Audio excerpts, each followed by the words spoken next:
Welcome back to another segment of Behind the Scenes of the Waltons. Today, as promised, I have a special guest. This is Susan Krebs, who played Hazel Lamphere in the episode The Idol from season 8. She was the school teacher that Elizabeth formed a special relationship with. And she is here to talk about her time on the Waltons and her career and life in general. So please welcome Susan Krebs.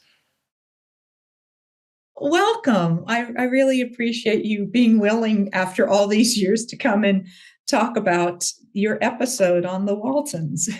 Well, I'm kind of fascinated that you represent a group or of people that were moved by the Waltons altogether and are still, they're alive and still fascinated by what happened. Absolutely. That's kind of amazing, isn't it? I mean, really, that it had remains to have so much power.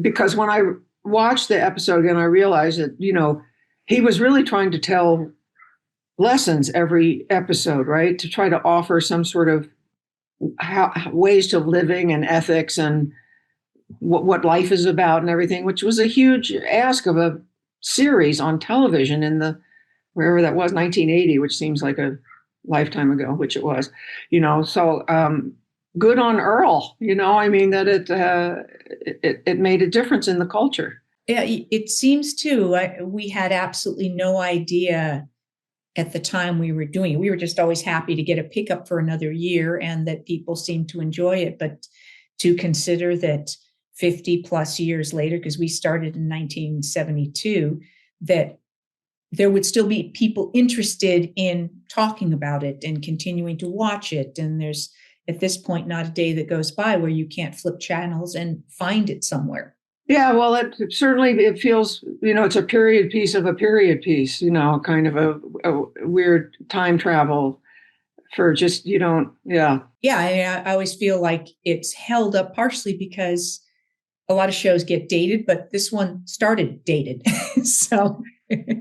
Well, but very much about surviving and ultimately thriving as a big family. It is retro in its own way. Well, anyway, I appreciate what you're doing because it seems to be in service to a lot of people, who are probably very grateful that you've done this, that it serves them.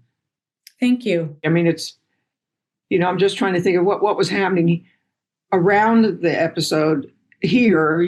Feminism was on the rise. There was modernization going on while he was trying to look back.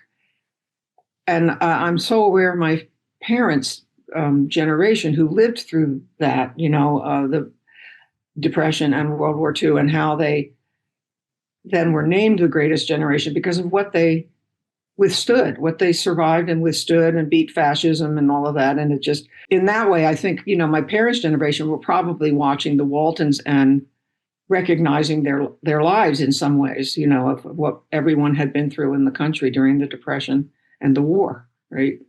That had real value. Were you familiar with the show before you came to do your episode? Well, in a way, as an actor, as a professional actor, I was aware because you were always aware of what gigs might be possible, and what you were reading for and what you were auditioning for. It wasn't anything I watched steadily. Really, it was not, to be honest, my quote unquote, my taste, but I was very aware of the show and very aware when John Boy left, Richard Thomas, because he began to have a really very lovely, he's still, a theatrical Broadway career. So I, just as a fellow professional, was kind of observing what he had done and that he had in some way chosen to leave the show after it lifted him into a kind of stardom. And he did beautiful work on that. And I think he outgrew the show and, split to do other kinds of work for himself, So in that way, I was aware of the show, but it wasn't like, I was watching MASH, but I wasn't watching the Waltons. That was just a different taste. I understand. Yeah. And I don't have children, so it wasn't anything I was putting my kids in front of the television to absorb, Mm-hmm. Do you recall much or anything about the casting process of getting the role? Well, I took some notes when I was watching because the director of the series, Gwen Arner, Mhm. was a very happening force in the theater in LA. And so I knew of her because I was working in the theater of LA, which had a real vibrant theater in the 70s and 80s. There was a lot going on. And we knew each other, and we knew each other as kind of strong feminists, if you will. So she brought me into the audition, which was very kind of her. And then she gave me the part, which was a kind of startling to me because it was a much more dramatic part than I was usually cast for. I did a lot of sitcom work because I could improvise and make scripts better and be funny and all of that. Still true.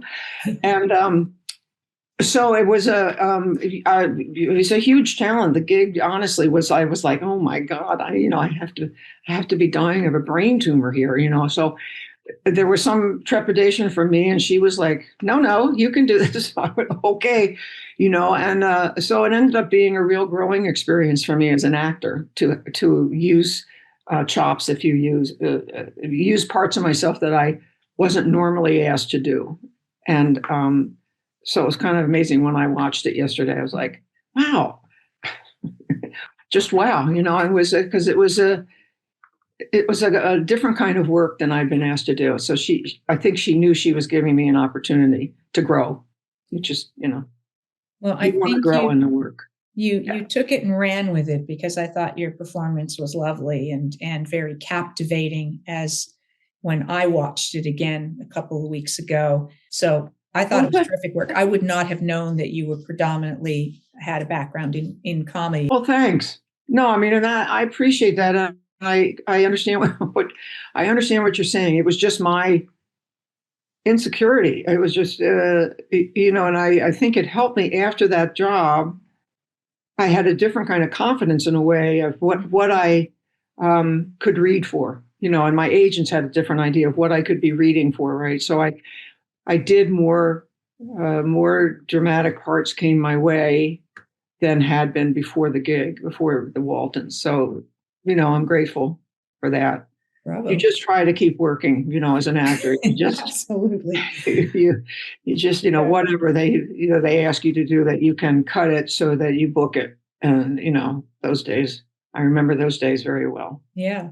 And what was it like for you then coming onto the set and the actors? We'd all been there a long time, and the interaction, particularly with Cami, who you had most of your scenes with.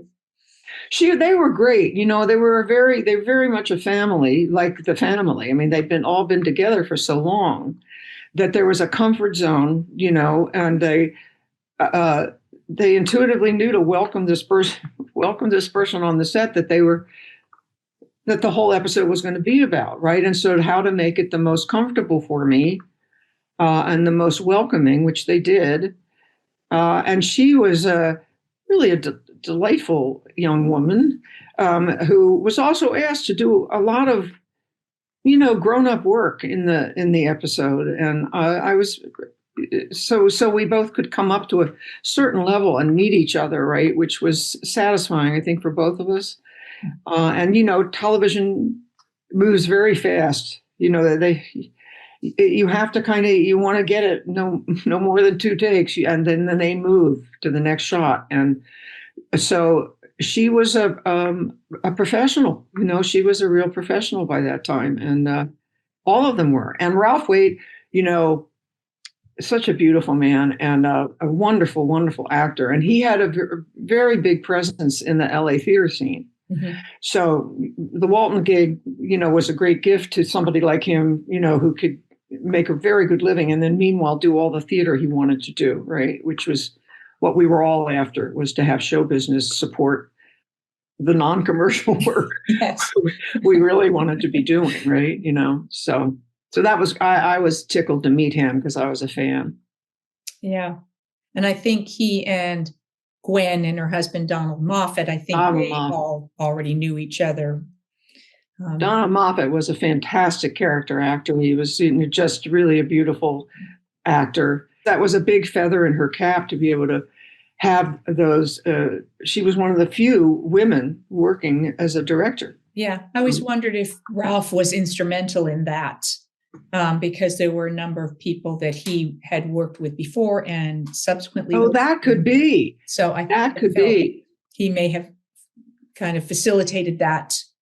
Because they were both working in the theater in LA.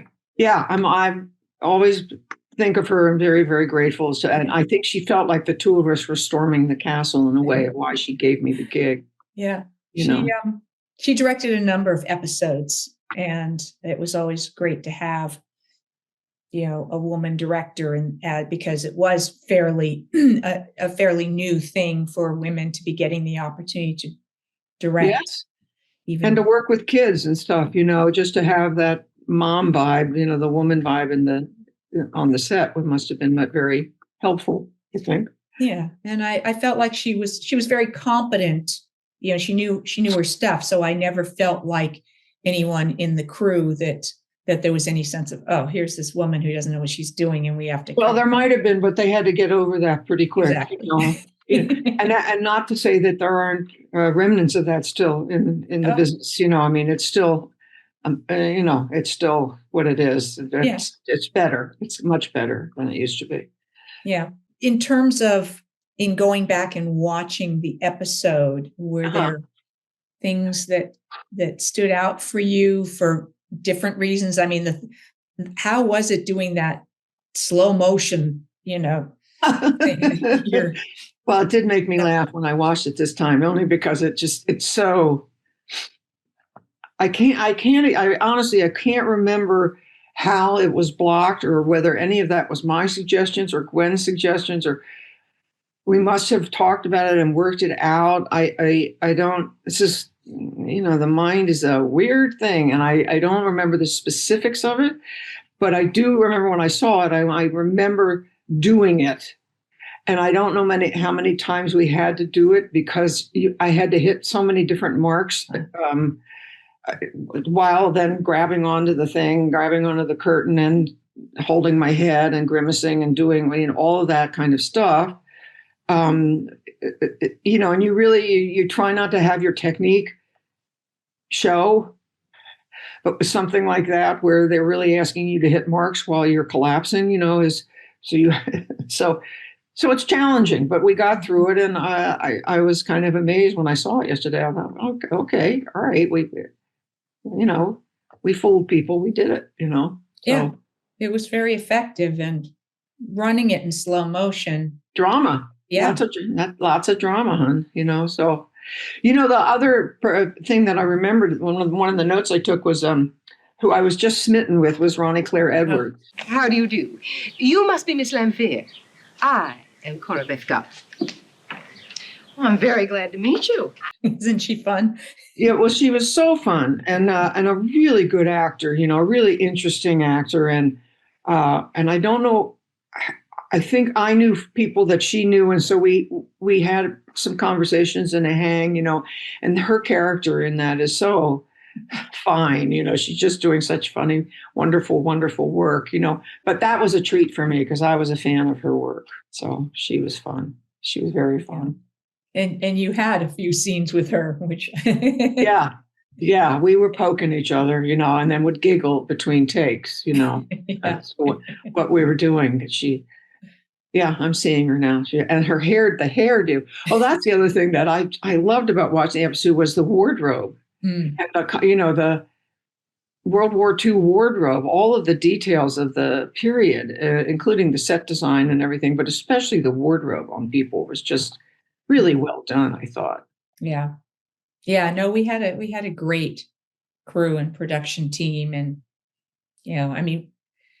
they really did a good job of the authenticity of the sets and stuff and the costumes. There were times where in later seasons, I get comments that the jeans that we were wearing weren't period jeans, or certainly the hair started getting a little out of period. And I was like, why'd they let us get away with that? And I was talking with Mary McDonough, one of the other actresses who played Erin, and she was saying her take on it was, oh, well, we were into the 80s and everything was glamour, and it came down, they wanted the girls to start looking more glamorous or something, and so somehow they let us get away with all that non-period. What was the last year of 81 production? was our last year of the series. So it ran 7 years? 9 years, 72. 9 years. Yeah. Wow. Yeah. So you guys grew up on the show. Absolutely. Especially for Kami, as you mentioned. She was, I think, 7 when the series started, and she was just as sharp and just as prepared, and right from the beginning, she's like a remarkable person, and she was a remarkable young girl. And yet, with all of that wisdom and smarts beyond her years, she was so great at just being authentic and coming off like just a kid. That was part of the attraction to the family, right? That you felt like you knew these kids, right? So, I mean, did she continue with her acting work? No, interestingly enough, she went into education. Oh, how interesting. Yes. Oh. Yeah. So I've had a couple people ask if this episode in any way impacted her decision to become a teacher. And she said no, that she was always interested in education. She came from a family of well-educated parents, and so she went. I think she was barely finishing high school. I don't even know if she'd finished high school by the time the series ended.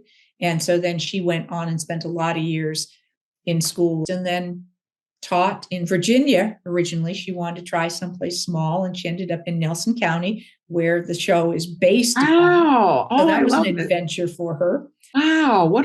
That's a beautiful tale, really. Yeah.